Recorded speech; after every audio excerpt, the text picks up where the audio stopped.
Good morning traders. നമുക്ക് ഇന്നത്തെ gold അതുപോലെ യൂറോ യുഎസ്ഡി നിഫ്റ്റി ഇതിൻ്റെ മൂന്നിൻ്റെ ഇന്നത്തെ ലെവൽസൊക്കെ ഒന്ന് നോക്കാം. മാർക്കറ്റ് ഓവറോൾ ബൈയിലേക്കാണോ അതോ സെല്ലിലേക്കാണോ സാധ്യത കൂടുതലെന്ന് ഫസ്റ്റ് എപ്പോഴത്തേതും പോലെ തന്നെ ഗോൾഡിൽ തന്നെ സ്റ്റാർട്ട് ചെയ്യാം കേട്ടോ.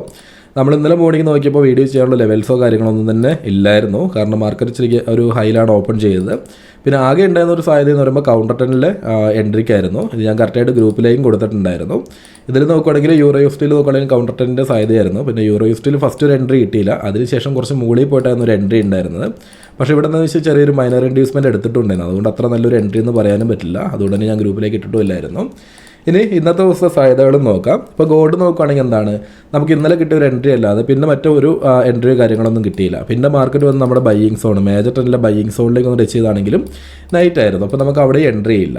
പിന്നെ ഇന്നത്തെ ദിവസത്തെ സാധ്യതകൾ നോക്കുകയാണെങ്കിൽ ഇപ്പോൾ എന്താണ്, മാർക്കറ്റ് വന്ന് നമ്മുടെ ബയ്യിങ് സോണിലേക്ക് വന്ന് ടച്ച് ചെയ്തതിന് ശേഷം എന്താണ്, ഇവിടെ ചെറിയൊരു മൈനർ ഇൻഡ്യൂസ്മെൻറ്റ് എടുത്തൊരു ട്രെൻഡും ക്രിയേറ്റ് ചെയ്തിട്ടുണ്ട്.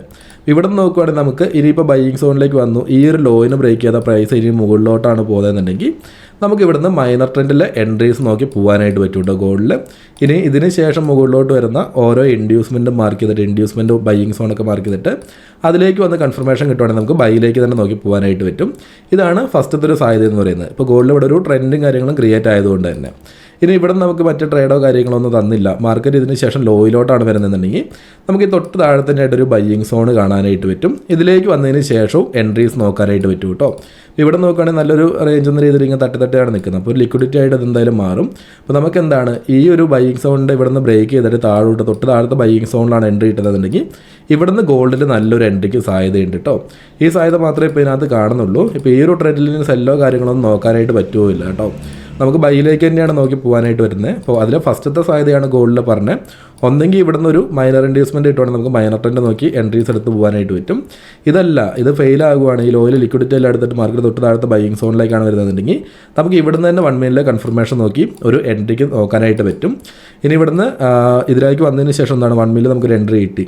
ഇതിനുശേഷം വീണ്ടും 50 മിനിറ്റ് തന്നെ ഇതുപോലെ ഇൻഡ്യൂസ്മെൻറ്റ് കിട്ടുവാണെങ്കിൽ നമുക്ക് മൈനർ ഇൻഡ്യൂസ്മെൻറ്റ് ആയിട്ട് എടുത്തിട്ട് തൊട്ട് താഴെ ഇതിൽ ബയ്യിങ് സോണോ കാര്യങ്ങളുണ്ടെങ്കിൽ ഇതിൽ നമുക്ക് കൺഫർമേഷൻ നോക്കി എൻട്രി എടുത്ത് പോകാനായിട്ട് പറ്റും കേട്ടോ. ഈ ട്രെൻഡിൻ്റെ കണ്ടിന്യൂഷൻ ട്രേഡുകളും പിന്നെ നോക്കി പോകാനായിട്ട് പറ്റും. ഈ സാധ്യതയാണ് ഇപ്പോൾ ഗോൾഡിൽ വരുന്നത്. ഇനി അതുപോലെ തന്നെ യൂറോ യുഎസ്ഡിൻ്റെ കാര്യം എടുക്കുകയാണെങ്കിലും നോക്കുകയാണെങ്കിൽ ലാസ്റ്റ് ദിവസം ഹൈനെ ബ്രേക്ക് ചെയ്തിട്ടുണ്ടായിരുന്നു. നമുക്ക് ഇന്നലെ ഒരു കൗണ്ടർ ട്രെൻഡ് എന്ന രീതിയിൽ എൻട്രി നോക്കാൻ പറ്റുന്നത് ഇവിടെ നിന്നൊക്കെ ഒരു ഇൻഡ്യൂസ്മെൻറ്റ് കിട്ടുമായിരുന്നെങ്കിലായിരുന്നു. അതവിടെ കിട്ടിയിട്ടില്ല. പിന്നെയും പ്രൈസ് മുകളിൽ പോയി. ഇവിടെ നിന്നാണ് ഒരു കൗണ്ടർ ട്രെൻഡിൽ എൻട്രി വന്നത്. അപ്പോൾ തൊട്ട് താഴെ തന്നെ ബയ്യിങ്സോ ഒരു മൈനർ ഇൻഡ്യൂസ്മെൻറ്റ് എടുത്തിട്ടുണ്ടായിരുന്നു. അതാണ് ഞാൻ പിന്നെ അവിടെ കുറച്ച് റിസ്ക് ആയിട്ട് വന്നെന്ന് പറഞ്ഞത്. ഇനി ഇതിന് ശേഷം ഇന്നത്തെ സാധ്യതകൾ നോക്കുകയാണെങ്കിൽ ഇപ്പോൾ എന്താണ്, മാർക്കറ്റ് നോക്കുകയാണെങ്കിൽ ഫസ്റ്റത്തെ ഒരു മേജർ ഇൻഡ്യൂസ്മെൻറ്റ് എടുത്താണ് നിൽക്കുന്നത്. ഇതിന് ശേഷം എന്താണ്, മാർക്കറ്റ് ഇവിടുന്ന് മുകളിലോട്ട് പോകുമ്പോൾ ബൈയിലേക്ക് ഇങ്ങനെ ഒരു ഇൻഡ്യൂസ്മെൻറ്റ് ക്രിയേറ്റ് ആവുന്നുണ്ട്. അങ്ങനെയാണ് നമുക്ക് ഇവിടുന്ന് മൈനർ ട്രെൻഡ് തന്നെ നോക്കി എൻട്രീസ് എടുത്ത് നോക്കാനായിട്ട് പറ്റും കേട്ടോ. ഇപ്പോൾ യൂറോ യുഎസ്ഡിയിൽ എന്താണ്, വേറെ ഒന്നുമില്ല, ഇവിടുന്ന് ഒരു 50 മിനിറ്റ് ഇതുപോലെ ഒരു ഇൻഡ്യൂസ്മെൻറ്റ് കിട്ടി. അതിനകത്തേക്ക് വന്നതിന് ശേഷം 1 മിനിറ്റിലെ കൺഫർമേഷൻ കിട്ടുവാണെങ്കിൽ നമുക്ക് ഇവിടെ നിന്നൊക്കെ ബൈയിലേക്ക് നോക്കി പോകാനായിട്ട് പറ്റും, മൈനർ ഇൻഡ്യൂസ്മെൻറ്റ് കിട്ടുവാണെങ്കിൽ. ഇനി ഇവിടെ ഒന്നും തന്നില്ല എന്നാണെങ്കിൽ നമുക്ക് തൊട്ട് താഴെയുള്ള ഈ ഒരു ബയ്യിങ് സോണിലേക്ക് വന്നതിന് ശേഷം പിന്നെ അടുത്ത എൻട്രീസ് നോക്കി പോകാനായിട്ട് പറ്റും കേട്ടോ. ഈ ബയ്യിങ് സോണിലേക്ക് വരുവാണെങ്കിൽ നമുക്ക് 1 മിനിറ്റിലെ കൺഫർമേഷൻ നോക്കി ഇവിടെ നിന്ന് തന്നെ എൻട്രി എടുക്കാം. ഇനി വീണ്ടും ഒരു 50 മിനിറ്റിലെ മൈനർ ഇൻഡ്യൂസ്മെൻറ്റ് ഇവിടെ നിന്ന് കിട്ടുവാണെങ്കിൽ അതിലും കൺഫർമേഷൻ നോക്കി എൻട്രി എടുക്കാം കേട്ടോ. ഈ 2 സാധ്യതകളാണ് യൂറോ യുഎസ്ഡിയിലും വരുന്നത്. പിന്നെ തൊട്ട് താഴത്തേക്ക് ഒരുപാട് ലെവൽസ് ഉണ്ട്. അതിലേക്ക് ഇപ്പോൾ നോക്കി പോകണമെന്നില്ല. ഫസ്റ്റ് സാധ്യത ഇതിനകത്തേക്ക് വന്നതിന് ശേഷമാണ് കേട്ടോ. കൂടുതൽ കാര്യങ്ങൾ എന്തെങ്കിലും വരുവാണെങ്കിൽ ഞാൻ ഗ്രൂപ്പിലേക്ക് ഇട്ടേക്കാം. ഇത്രയും സാധ്യതയാണ് യൂറോ യുഎസ്ഡിയിൽ വരുന്നത്. ഇനി നിഫ്റ്റിൻ്റെ കാര്യത്തിലേക്ക് വരുവാണെങ്കിൽ നിഫ്റ്റിയിലും അത്ര നല്ല എൻട്രിയോ കാര്യങ്ങളൊന്നും ഇല്ല. ഇത് 2:30 ശേഷമായിരുന്നു ഇവിടെ എൻട്രീസ് വന്നിട്ടുണ്ടായിരുന്നത്. അത് സെയിം ഡേയിലെ 5 മിനിറ്റിലെ ലിക്വിഡിറ്റിക്ക് അനുസരിച്ച് കേട്ടോ. ഇനി ഇതിന് ശേഷം ഇന്നത്തെ ദിവസം നോക്കാൻ പറ്റുന്ന ലിക്വിഡിറ്റി ഏരിയ ഞാൻ ഒന്ന് മാർക്ക് ചെയ്ത് വെക്കുന്നുണ്ട്. ഇത് നമുക്ക് ഫസ്റ്റ് ഒരു 50 മിനിറ്റ് ലിക്വിഡിറ്റി ആയിട്ട് മാർക്ക് ചെയ്ത് വെക്കാം. ഈ മാർക്കറ്റ് എന്താണ്, ഇന്നത്തെ ദിവസം ഈ ഒരു ലിക്വിഡിറ്റിയിലേക്ക് വന്നതിന് ശേഷം നമുക്ക് കൺഫർമേഷൻ കിട്ടുന്നുണ്ടെങ്കിൽ നല്ലൊരു എൻട്രിക്ക് സാധ്യതയുണ്ട് കേട്ടോ. ഈ ഫസ്റ്റത്തെ ലിക്വിഡിറ്റിയാണ് ഞാൻ മാർക്ക് ചെയ്തേക്കുന്നത്. പ്രൈസ് കാര്യങ്ങൾ ഇവിടെ തന്നെ കറക്റ്റായിട്ട് കൊടുത്തിട്ടുമുണ്ട്. ഇനി ഇത് സെല്ലിലേക്കുള്ള ലിക്വിഡിറ്റി ആയിട്ടാണ് മാർക്ക് ചെയ്തേക്കുന്നത്. ഇനി നമുക്ക് ബൈയിലേക്ക് ഒരു ലിക്വിഡിറ്റി എന്ന രീതിയിൽ മാർക്ക് ചെയ്യുകയാണെങ്കിൽ ഒരുപാട് താഴെയാണ് വരുന്നത്. ഓക്കെ അല്ലേ, പ്രൈസ് ഇവിടേക്ക് വന്നാലേ നമുക്ക് ബൈയിലേക്കൊരു ലിക്വിഡിറ്റി ആയിട്ട് മാർക്ക് ചെയ്യാൻ പറ്റുള്ളൂ. ഇന്നത്തെ കൂടുതൽ സാധ്യത ഈ സെല്ലിലേക്കുള്ള ലിക്വിഡിറ്റിയാണ്. ഇനി ഇതല്ലാന്നാണെങ്കിൽ സെയിം ഡേയിലെ ട്രെൻഡ് അനുസരിച്ച് നമുക്ക് ട്രേഡുകൾ നോക്കാനായിട്ട് പറ്റും കേട്ടോ. 50 മിനിറ്റ് ലിക്വിഡിറ്റി ആയിട്ടാണ് ഇത് വരുന്നത്.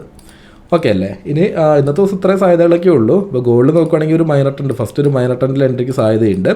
ഇതല്ലെങ്കിൽ പിന്നെ ഈ ഒരു മേജർ ട്രെൻഡിലെ ഓർഡർ ബ്ലോക്കിലേക്ക് വന്നതിന് ശേഷം ഇവിടുത്തെ ഒരു എൻട്രി, പിന്നെ മൈനർ ട്രെൻഡ് തന്നെ കേട്ടോ.